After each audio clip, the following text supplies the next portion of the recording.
पानी वाली टैंकी के अंदर तोरी के पौधे उगाएं, तोरी के पौधों का सीज़न देखेंगे, मट्टी देखेंगे, मट्टी किस तरीके से बना सकते हैं और यहाँ पे ये देखेंगे कि खाद कौन सी इस्तेमाल कर सकते हैं और पानी का तरीकाकार चेक करेंगे। पानी वाली टैंकी को क्यारी के अंदर किस तरीके से कन्वर्ट कर सकते हैं, ये सारी इन्फॉर्मेशन इस वीडियो के अंदर है। चलें वीडियो शुरू करते हैं।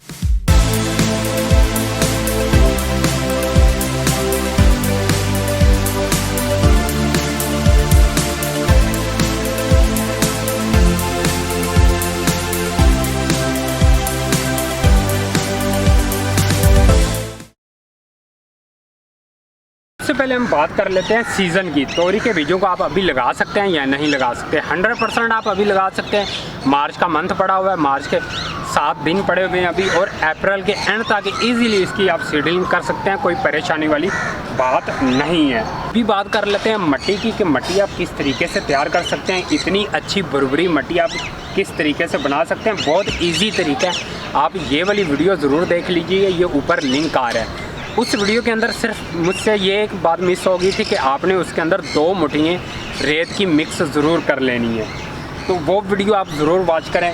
उससे आप इतनी अच्छी मट्टी बना सकते हैं, भुरभुरी किस्म की बहुत ही ये प्यारी मट्टी है और ना ये सख्त होती है, बहुत अच्छा रिजल्ट देगी ये वाली मट्टी। आप पानी वाली टैंकी को क्यारी किस तरीके से बना सकते हैं, ये बहुत मज़ेदार एक वीडियो मैंने ऑलरेडी बना दी है। उसमें मट्टी डालने का भी तरीका मैंने बता दिया था। बेसिकली वो मट्टी की वीडियो थी, लेकिन आप इसका तरीका का आप देख सकते हैं कि टैंकी को हमने किस तरीके से मट्टी से भरा और ये किस तरीके से हमने क्यारी बनाई थी। उसका लिंक ये ऊपर आ रहा है, उस लिंक पर आप जाकर ज़रूर वॉच कीजिएगा और ये सारी वीडियोज़ का लिंक मैं डिस्क्रिप्शन बॉक्स में भी डाल दूंगा ताकि आप इजीली वॉच कर सकें। ये मेरे पास 2 तोरी के पौधे हैं। ये 2 तोरी के पौधे बहुत ज़्यादा हैं एक घर के लिए।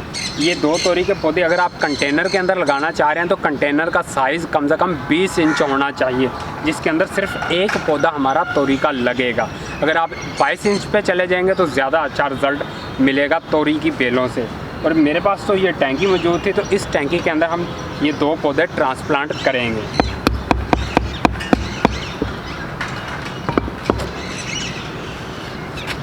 ये देखिए इस तरीके से बहुत इजी तरीके से ये मट्टी बाहर आ जाती है। इनको हम अलग अलग कर लेंगे और मट्टी समेत इन तोरी के पौधों को यहाँ पे लगा देंगे।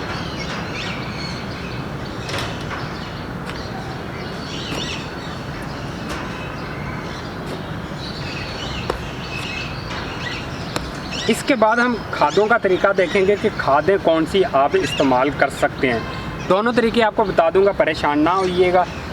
एक ऑर्गेनिक वाला तरीका भी बताऊंगा और केमिकल वाला तरीका भी बताऊंगा। तरतीब भी आपको बता दूंगा, इंशाल्लाह आपको कोई कमी बेशी नहीं आएगी। ये देखिए इस तरीके से आपने पौधे को ट्रांसप्लांट करना, बहुत ही सिंपल तरीका है पौधा ट्रांसप्लांट करना। कोई भी बच्चा इजीली इन पौधों को ट्रांसप्लांट कर सकता है। अच्छा, इसके बाद हम बात कर लेते हैं खादों की। खादें आप किस तरीके से डालेंगे। सबसे पहले हम ऑर्गेनिक खादों की बात कर लेते हैं। ऑर्गेनिक तरीके में बहुत सिंपल तरीका है। अगर आप उस तरीके से मिट्टी बना सकते हैं जो तरीका मैंने अभी आपको रेफरेंस दिया है लिंक का, उसके बाद आपने इस मिट्टी के अंदर गाय के गोबर को कैसे इस्तेमाल करना है, ये कंपोस्ट को कैसे इस्तेमाल करना है, सिर्फ 2 से 3 दिन के लिए भिगोना है और उस पानी को आपने इन पौधों के अंदर डालना है। वो पानी जैसे जैसे डालते जाएंगे आपके पौधों की ग्रोथ वैसे वैसे बहुत अच्छी होती जाएगी और हर 5-6 दिन के बाद आपने वो वाला पानी इस्तेमाल करना है। जो बचा खुचा मटेरियल होगा वो भी बाद में मिट्टी के अंदर आप मिक्स कर देंगे तो मिट्टी आपकी बहुत अच्छी भुरभुरी किस्म की बन जाएगी। उस पानी के अंदर किचन वेस्ट वगैरह नहीं डालना, वरना वो आपको स्मेल आने शुरू हो जाएगी नाले की। ये मुझे एक कमेंट आया था भाई का, तो उन्होंने मुझे ये बताया था कि अगर ये किचन वेस्ट हम डालते हैं तो 5-6 दिन बाद जाकर उसके अंदर स्मेल आनी शुरू हो जाती है, वो एक गारा टाइप बन जाता है। तो वो वाला आपने तरीका इस्तेमाल नहीं करना। वो अगर आप किचन वेस्ट इस्तेमाल करना चाहते हैं तो उसके लिए बैक्टीरिया पैदा करना बहुत ज़रूरी होता है पानी के अंदर, ताकि वो जो किचन वेस्ट आपने डाला है वो उसको जल्दी से डिकम्पोस्ट कर सके।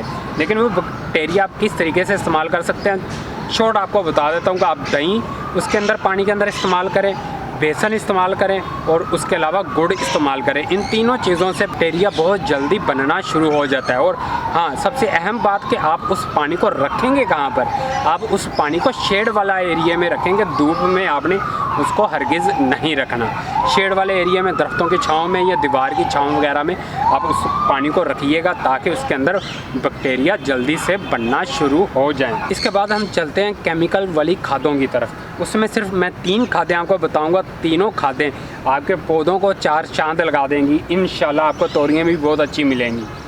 पहली खाद जो आप तरतीब से इस्तेमाल करेंगे वो ये वाली है कि आप यूरिया खाद इस्तेमाल करेंगे जब हमारे पौधे छोटे साइज़ के हैं। जैसे अभी हमने ये छोटे साइज़ के पौधे ट्रांसप्लांट कर लिए। यूरिया खाद आपने 20 से 25 दाने पौधे की स्टेम के पास रखकर मिट्टी के अंदर मिक्स कर देने हैं। उसके बाद 10 दिन बाद जाके आप दोबारा फिर यूरिया खाद इस्तेमाल करेंगे। पौधे का अगर साइज़ बड़ा हो जाता है तो यूरिया खाद के 25 दानों को बढ़ाकर आप 35 दाने फिर उसके अंदर डालेंगे पौधे का साइज़ के मुताबिक। जैसे 1 फुट, 1.5 फुट या 2 फुट का पौधा हो जाए। उसके बाद आप 8 दिन बाद जाके दोबारा फिर यूरिया खाद डालेंगे। 3 दफ़ा आपने यूरिया खाद डालनी है। उसके बाद आपने यूरिया खाद की ब्रेक लगा देनी है। फिर 5 दिन का वक्फा देकर आपने NPK खाद इस्तेमाल कर देनी है। 1 चम्मच आपने NPK खाद इसकी स्टेम के पास रख के मिट्टी के अंदर मिक्स कर देनी है। हाँ, अगर आप उसका पाउडर बनाकर मिक्स कर देंगे तो वो भी बहुत अच्छा आपको रिज़ल्ट मिलेगा। लें जी, इसके बाद हम चलते हैं तीसरी और अहम खाद की तरफ। जब आपके पौधे NPK डालने के बाद आप 2 या 3 दफ़ा NPK डालेंगे, उसके बाद NPK आपने ब्रेक लगवा देनी है। अच्छा, ये सारी खादें आपको मिलेंगी कहाँ पे? सारी खादें आपको किसी भी वेजिटेबल मंडी में आप जाएं, वहाँ पे बीजों वाली दुकानें होती हैं, वहाँ से इजीली सारी खादें ले सकते हैं। इसके बाद बारी आती है तीसरी खाद की, जो बहुत अहम रोल इस्तेमाल करने वाली है। आपके पौधों को 4 चांद लगाने वाली है वो खाद। लेकिन यहाँ पे एक ब्रेक लगा के आपको छोटी सी रिक्वेस्ट करना चाह रहा था, आप मेरी वीडियो को लाइक ज़रूर कर दीजिएगा ताकि मेरा हौसला बरकरार रहे। तीसरी हमारी खाद है अमोनिया सल्फेट। दुकान वाले को जाके कहेंगे कि अमोनिया सल्फेट दे दें तो वो आपको अमोनिया सल्फेट दे देगा। उसका 1/2 चम्मच आपने, या चाय वाला पूरा चम्मच इसकी स्टेम के पास रखना है। तब तक आपकी तोरी की जो बेलें हैं वो काफ़ी बड़ी हो चुकी होंगी। जैसे आप वो खाद इस्तेमाल करते जाएंगे तो आपकी जितने भी फूल आएंगे बेलों के ऊपर, वो सारी फूल तोरियों के अंदर कन्वर्ट हो जाएंगे। सिर्फ फीमेल फूल, मेल फूल सिर्फ पोलिनेशन के लिए होते हैं, पोलन के लिए होते हैं। पानी इस्तेमाल करेंगे। और साथ साथ ये बताता चलूँ कि इतनी ज़्यादा गर्मी है, आप ये पूछना चाह रहे होंगे कि इन पौधों को ट्रांसप्लांट शेड वाले एरिया में करें या डायरेक्ट सनलाइट के अंदर करें। यहाँ पे आपको क्लियर कर दूँ कि ये जो तोरी के पौधे हैं ये गर्मी के सीज़न के पौधे हैं। फुल गर्मी भी ये बर्दाश्त कर लेते हैं और अपने ऊपर तोरियाँ भी लगा लेते हैं। अगर कराची वाली साइड है, मुल्तान वाली साइड है, वहाँ पे कुछ ज़्यादा ही गर्मी पड़ती है तो वहाँ पे आप ग्रीन नेट इस्तेमाल कर सकते हैं, जो सिर्फ 50% धूप को, गर्मी को रोके। गर्मी वो रोकता है और बाकी वो रोशनी नीचे आने देता है। उससे भी आपके ये जो तोरी के पौधे, कद्दू के पौधे बहुत अच्छा रिज़ल्ट देंगे। जब भी आपने ट्रांसप्लांट इनको करना है तो डायरेक्ट सनलाइट के अंदर करना है। अगर आपको ये वीडियो अच्छी लगी है तो वीडियो को शेयर ज़रूर कीजिएगा और मेरे चैनल को सब्सक्राइब ज़रूर कीजिएगा।